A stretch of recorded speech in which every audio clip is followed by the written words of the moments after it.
Imagine a world where every step you take could be your last.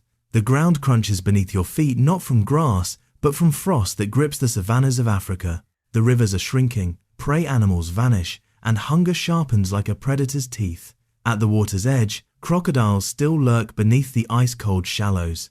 In the distance, saber-toothed cats prowl, lean with hunger, more desperate than ever. And above, vultures circle endlessly, waiting for the weak to fall. Now picture yourself here, not as a hunter, but as prey, small, fragile, struggling to find food in the longest winter the world had yet known. This was the reality for our ancestors 3.7 million years ago. The question is, how did they endure the freezing droughts of the Pliocene, and why are we here when they had every reason to vanish forever? Before we uncover their struggle, make sure to like this video, share your thoughts in the comments, and subscribe for more untold stories of survival and human origins. Africa 3.7 million years ago was a land in flux. The earth was cooling, and the rhythms of climate were beginning to shift in ways no creature had experienced before. Seasons stretched longer, rains grew less predictable, and cold spells gripped the land with unfamiliar severity. For the first time, our ancestors faced not only predators, but the climate itself as a relentless enemy. Australopithecus afarensis, the upright apes who lived during this time, were caught in the middle of these changes. They were small, with brains no larger than a chimpanzee's, yet they were already learning to balance life between trees and open ground. But the winter-like droughts of the Pliocene brought new dangers. Fruit trees withered, rivers shrank, and grasslands turned to dust. Herds of prey animals moved farther and farther in search of food, leaving behind a dangerous emptiness where predators became hungrier and bolder. For early hominins, survival was a daily gamble. They had no fire to warm them, no weapons to hunt with, and no permanent shelter to shield against the cold.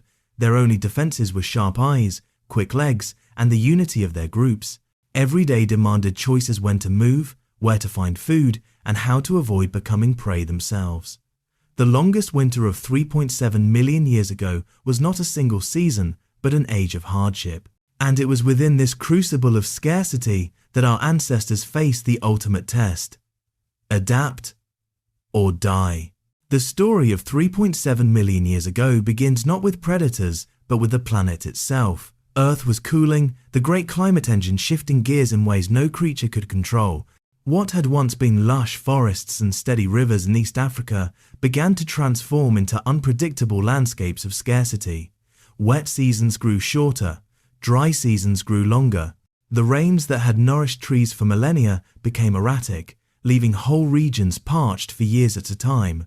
For Australopithecus afarensis, these changes were nothing less than catastrophic. Their lives depended on fruit-bearing trees, flowing rivers, and the safety of shaded groves. But as the forests retreated, open savannas stretched farther, leaving them exposed. The grasses turned brittle and yellow, prey animals migrated to distant regions, and the familiar rhythms of abundance disappeared. Survival was no longer about thriving in one place, it became about movement, risk, and relentless adaptation.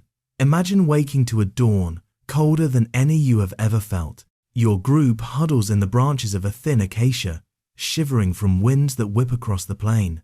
The rivers below have shrunk into stagnant pools. Where once crocodiles lurked in abundance, now cracked mud stretches across the landscape. Even the birds seem fewer, circling more desperately overhead in search of carcasses. These environmental pressures reshaped everything. Food was no longer guaranteed. The tubers buried deep underground became critical, dug up with sticks when fruits were gone. Nuts had to be cracked open with stones, though they yielded little. Waterholes, once scattered across the land, became deadly choke points, where predators gathered cats leaner, hungrier, and more desperate than before. The balance of life tilted toward danger. This was the beginning of the longest winter, not a literal season of snow and ice, but a period of extended droughts, cooling nights, and endless scarcity. For Australopithecus, every day was a negotiation with death. The very earth beneath them was turning hostile, and yet, somehow, they were forced to endure. The changing world was not merciful, but it was decisive. Those who adapted, who learned to eat differently, move farther, and live with constant vigilance would survive. Those who could not would vanish, leaving no trace. In this crucible of climate, our ancestors took the first steps toward resilience, steps that would one day echo in us. Hunger was the constant shadow of Australopithecus afarensis during the long winters of 3.7 million years ago. In a land where rains failed and rivers dried, food was no longer a daily certainty but a prize to be fought for against nature, against predators, and sometimes even against their own weakness. The trees that once offered fruits now stood barren, their branches skeletal against the pale sky.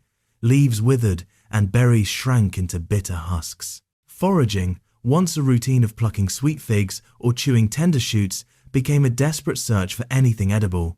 They dug deep into the ground with sticks to pull up tubers, hard and fibrous but rich in hidden starch. They cracked open nuts with stones, their small hands pounding again and again until shells split, yielding meager scraps. Every discovery was shared, but it was never enough. Infants cried with empty stomachs, mothers pressed dry roots into their mouths, hoping the fibers would keep them alive until rains returned. Adults grew leaner, their bones showing beneath skin stretched thin. Hunger made every decision harder, every risk greater. The rivers that still trickled carried their own dangers. Fish and turtles could be caught, but to reach them meant kneeling at muddy banks where crocodiles lay in ambush. A single mistake could cost not just food, but a life. Yet starvation drove them closer and closer to danger. Some would creep forward, thrusting sticks into shallow water, hoping to dislodge a meal. Others scoured the banks for carcasses left behind by larger predators, breaking bones to suck the marrow, the richest food their fragile bodies could claim. Predators, too, felt the hunger. Saber-toothed cats, gaunt from lack of prey, prowled more boldly. Hyenas scoured the plains by day as well as night, their howls echoing across the silence. For hominins, scarcity meant more encounters with killers, because every remaining resource became a gathering point for both prey and predator alike. Hunger did not just threaten survival, it forced change. It taught Australopithecus to expand their diets beyond fruit and leaves, to seize every opportunity, to risk where once they might have fled. It made them scavengers, root diggers, stone wielders. Hunger was merciless, but it was also a teacher, shaping instincts and resilience that would echo through generations. In this world, no meal was guaranteed, and no stomach ever truly full. But each day that they endured hunger without surrender was another day their fragile lineage survived. In the longest winter, survival itself became the only feast worth fighting for. The long winters of 3.7 million years ago did not just punish Australopithecus afarensis, they transformed the very predators that stalked them. When the rains failed and the herds thinned, the hunters of the savannas grew desperate, leaner, and far more dangerous. Hunger sharpened their instincts, and in their struggle to survive, our ancestors were forced into ever more perilous encounters. Saber-toothed cats like Meganterion ruled the shadows of the grasslands. These were ambush hunters, built for sudden bursts of violence rather than long pursuits. Their elongated fangs, normally used to pierce the throats of zebras and antelope, were now turned on anything vulnerable. In times of scarcity, even small hominins could become prey. A patch of rustling grass, a pause at a riverbank, or the cries of an infant could draw them close. For Australopithecus, vigilance was not optional, it was the difference between life and death. Hyenas, too, became more aggressive. These were not the scavengers we know today, but powerful hunters with bone-crushing jaws. When herbivores migrated away in search of greener pastures, packs of hyenas prowled closer to the forests and groves where hominins sheltered. Their haunting calls carried through the cold night air, a constant reminder that the dark was never safe. To face them was to face an enemy that killed with relentless teamwork. At the rivers, crocodiles waited, just as patient as the droughts were cruel.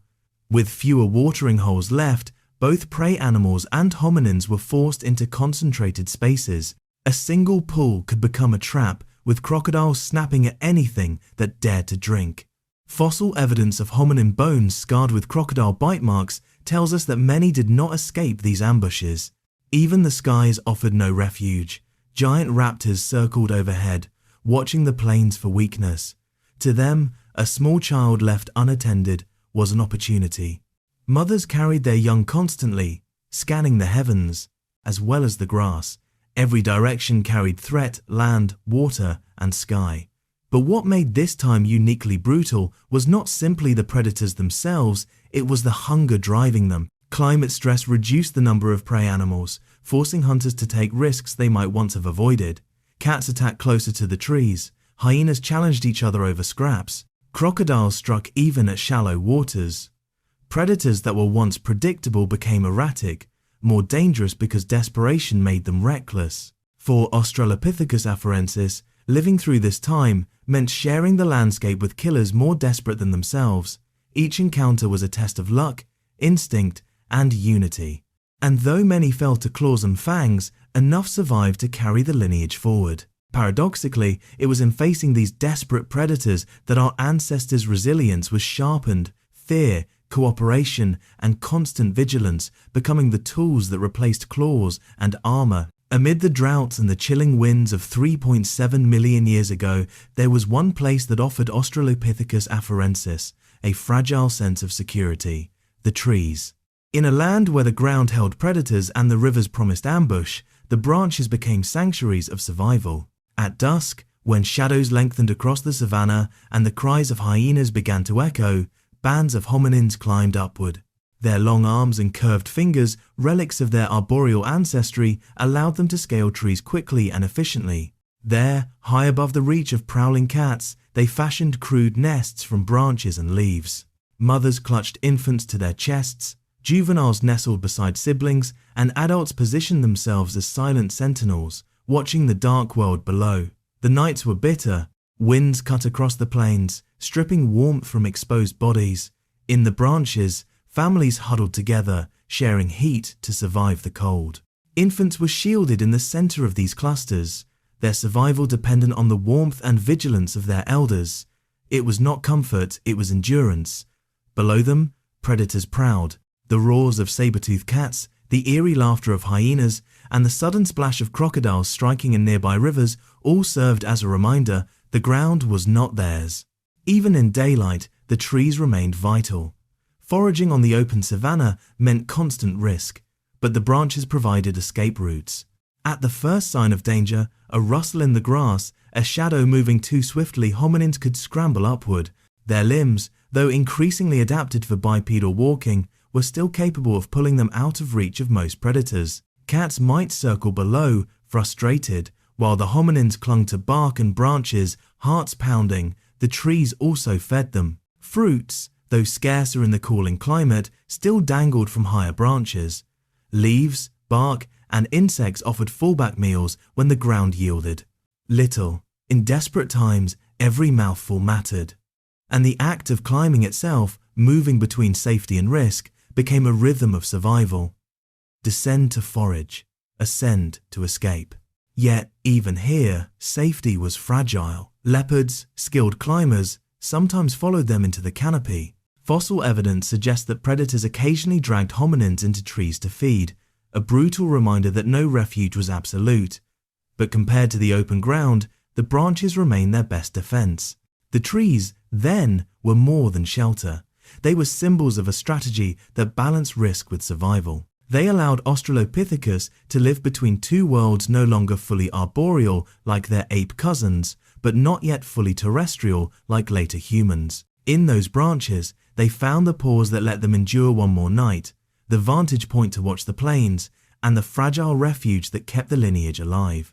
In the longest winter, when the earth grew hostile and predators grew desperate, the trees remained the last defense. Without them, the story of survival might have ended there, beneath the fangs and claws of the savanna. In the harsh and unforgiving world of 3.7 million years ago, no Australopithecus afarensis could have survived alone. Solitary individuals were easy prey, too slow to outrun predators, too weak to defend themselves, too fragile to endure hunger and cold.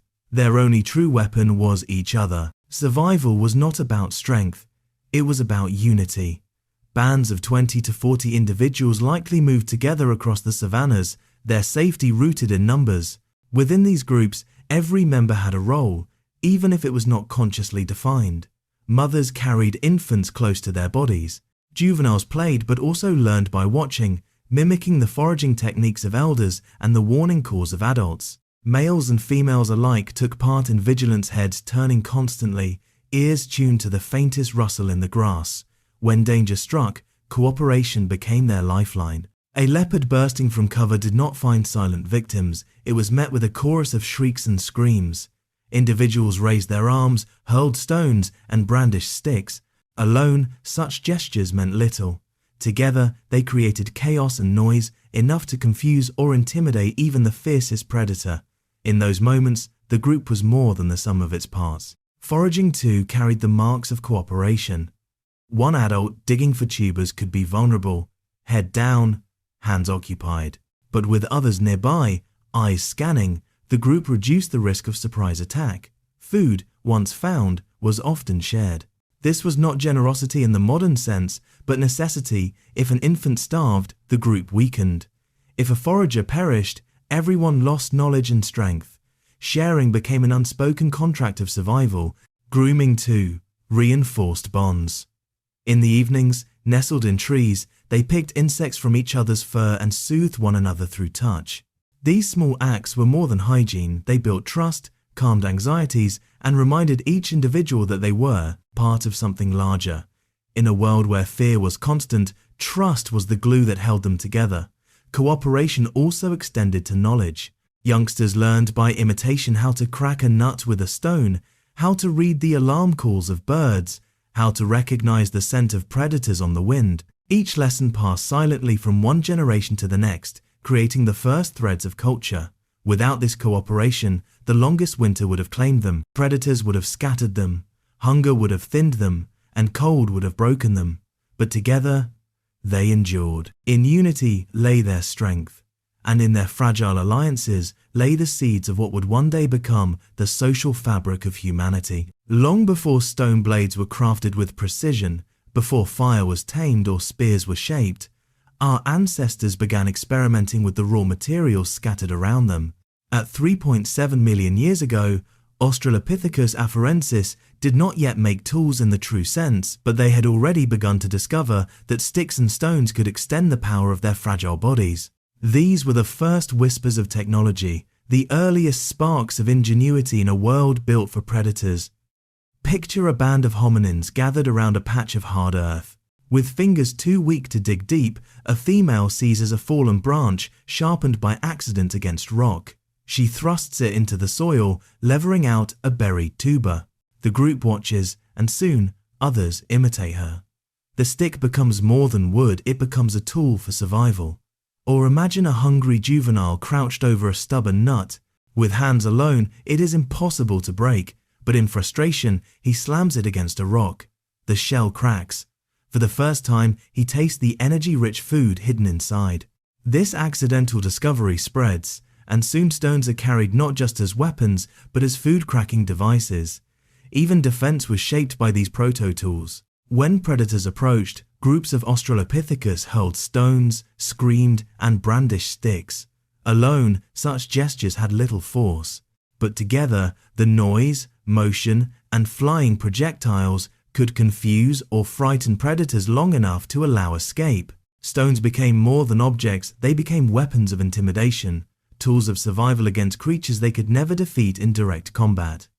These behaviors were not yet deliberate craftsmanship.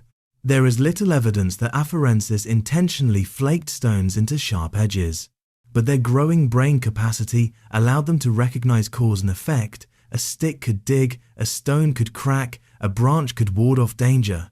Each small act represented a step away from instinct and a step toward innovation. What made this stage so crucial was not the sophistication of the tools, but the mindset they revealed. To use objects as extensions of the body meant imagining possibilities beyond bare hands and teeth. It meant seeing the environment not just as a threat, but as a resource to be shaped. These early experiments with sticks and stones were the faint beginnings of a revolution. They did not end the struggle against hunger or predators, but they tipped the balance slightly in favor of survival. Every cracked nut, every dug-up tuber, every stone hurled in desperation laid the groundwork for the future. In this way, even without true tools, Australopithecus afarensis had already begun to change the rules of survival.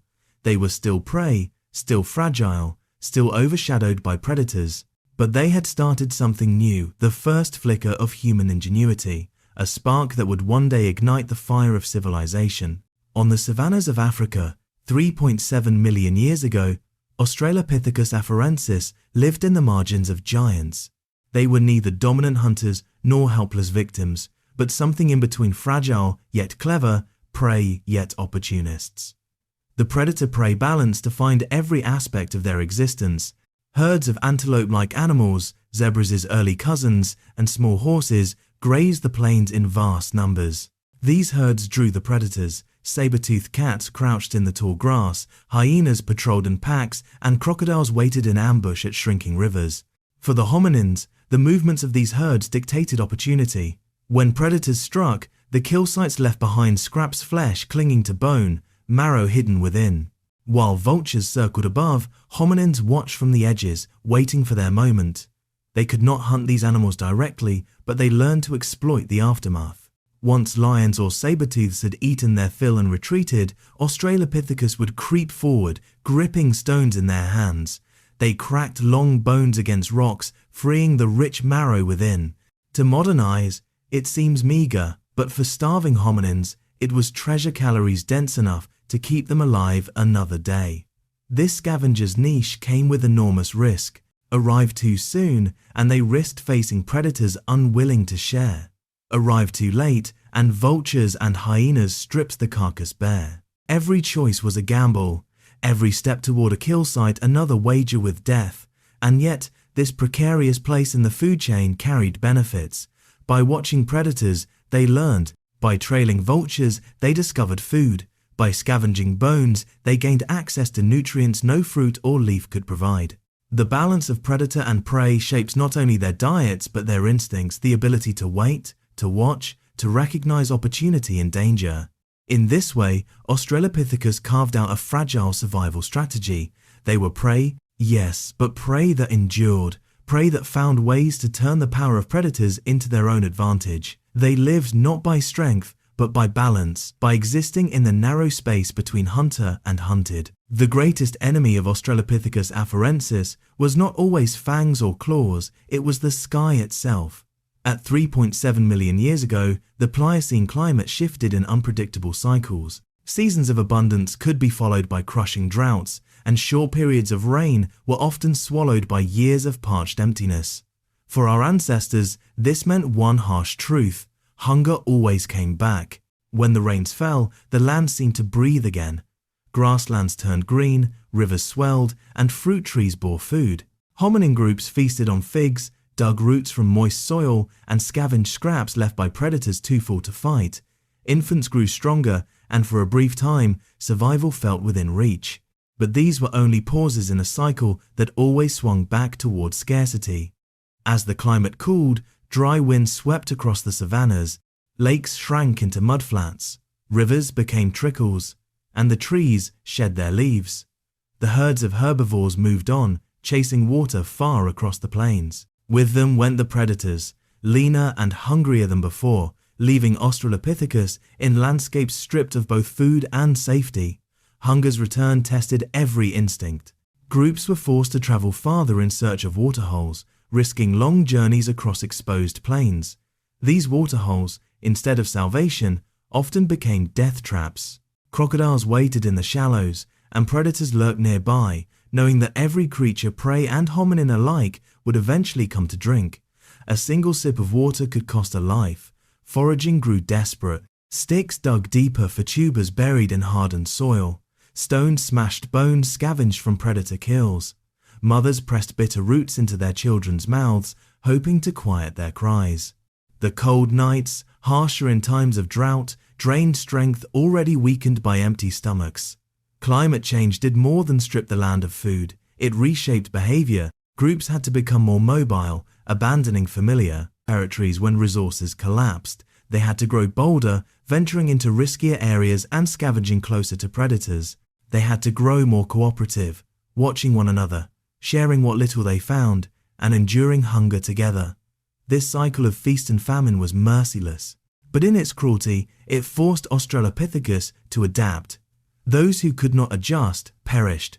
Those who could endured long enough to pass their resilience forward. Each return of hunger carved survival skills deeper into the species, sharpening awareness, hardening will, and planting the seeds of innovation. The longest winter was not a single season, it was this endless rhythm of scarcity. And it was within this crucible of climate that our ancestors learned the first and hardest lesson of evolution. Nothing is permanent, and survival belongs only to those who can adapt when the world turns hostile again. For Australopithecus afarensis, life was already fragile. Small groups scattered across East Africa faced predators, hunger, and climate shifts that could change the landscape overnight. But even beyond these threats, another danger haunted them, one hidden in their numbers. They were few, and every loss mattered. Their survival often teetered on the edge of extinction, passing through what scientists today call evolutionary bottlenecks. A typical band may have numbered only a few dozen. In such a group, the death of one or two adults was not just a personal tragedy, it was a threat to the entire community. A mother lost to a leopard meant her infant would almost certainly die too. A skilled forager crippled by a crocodile strike left the group with less knowledge, less strength. A disease sweeping through the band could wipe out entire bloodlines in a matter of weeks. Fossil evidence reveals just how fragile their existence was. Skulls bear the marks of healed injuries, broken jaws, cracked limbs, proof that many survived attacks only with the help of their group. Others show puncture wounds from predator fangs or evidence of malnutrition. Each bone tells the story of individuals who lived close to the edge, where even minor injuries could become death sentences. These bottlenecks were not rare. Every drought, every predator-rich season, every outbreak of disease tested their numbers. Many groups must have vanished entirely, erased by bad luck or bad timing. Yet, some endured, and in enduring, they carried forward not just their genes, but their hard-won survival strategies. Cooperation became more than useful, it was essential. A wounded member had to be defended, carried, and fed. Infants had to be protected by the entire group, not just mothers. Knowledge where roots grew, which rivers remained safe, how to avoid certain predators had to be shared, or it died with the individual who held it. In this way, survival became communal, and the group became stronger than any single member. But bottlenecks also acted as filters. They removed the fragile and the unlucky, leaving behind only those who could endure hardship. The species that emerged from each crisis was slightly tougher, slightly more aware, slightly more adaptable. Scarcity, predators, and chance did not just threaten their survival, they shaped it. For our ancestors, bottlenecks were constant reminders that survival was never guaranteed. Each dawn was a gamble, each season a test. Yet by enduring these narrow escapes, by passing through crises that could have erased them forever, Australopithecus afarensis left behind a legacy, resilience born from the very brink of extinction. Predators were the terror of Australopithecus afarensis, but they were also their greatest teachers. Every claw, every fang, every shadow in the grass forced our ancestors to become sharper, more vigilant, and more united. Without predators, their fragile lineage may never have survived the long winters. In this paradox lies the predator's true gift. On the ground, saber-toothed cats taught them vigilance. These ambush hunters struck without warning, erupting from grass with terrifying speed. To survive, hominins learned to read the faintest signs. A rustle too deliberate, birds suddenly falling silent, the ripple of muscles moving in the distance. Over generations, those who paid attention lived. The rest vanished. In the rivers, crocodiles taught caution. Approaching water was never safe, but it was always necessary. Groups learned to watch for ripples, to test the shallows before kneeling, to send one member forward while others kept guard. These patterns became rituals, early forms of shared behavior that protected the group. The lesson was clear: safety required rules. From above, raptors taught vigilance for the weak. Infants were never left alone, never placed on the ground without eyes watching the sky. Mothers clutched their young close, and the group encircled them during foraging. Predators in the sky forced protection to become a collective duty, deepening bonds of care. Even the hyenas, roaming in hungry packs, offered lessons. When their haunting calls echoed across the plains, Australopithecus responded with noise of their own screams, arm-waving, stone-throwing chaos. Alone, One hominin could not stand against hyenas. Together, they could confuse or deter them. Predators made unity a survival strategy, and unity became the foundation of everything that would follow. The gift of predators was pressure. They killed the careless, but in doing so, they rewarded the cautious. They scattered the weak, but in scattering, they strengthened the bonds of those who remained. They forced early humans to use their voices, their hands, their wits to imagine objects as weapons, to imagine survival as something more than instinct. In this way, predators shaped not only behavior, but destiny. Fear honed awareness. Danger demanded cooperation. Hunger demanded boldness. Each terrifying encounter carved deeper into the species the traits that would one day define humanity: intelligence, strategy, resilience. The paradox is striking. Without predators, there might have been no humans. It was in fleeing from cats, defending against hyenas, watching rivers for crocodiles, and shielding children from the skies that our ancestors became something more than prey. The predators ruled the land, but their pressure planted the seeds of humanity. This was the predator's gift, not mercy, but challenge, not safety, but danger.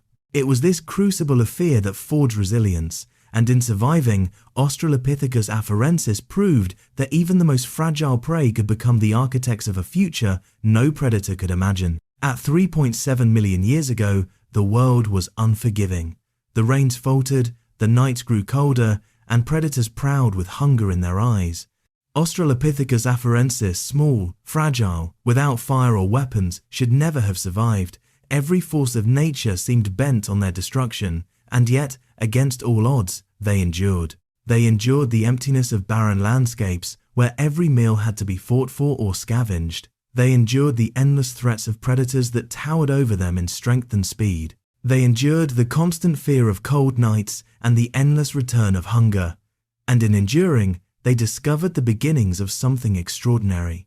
From sticks and stones came the first flickers of ingenuity. From cries of alarm and screams of defense came the foundations of communication.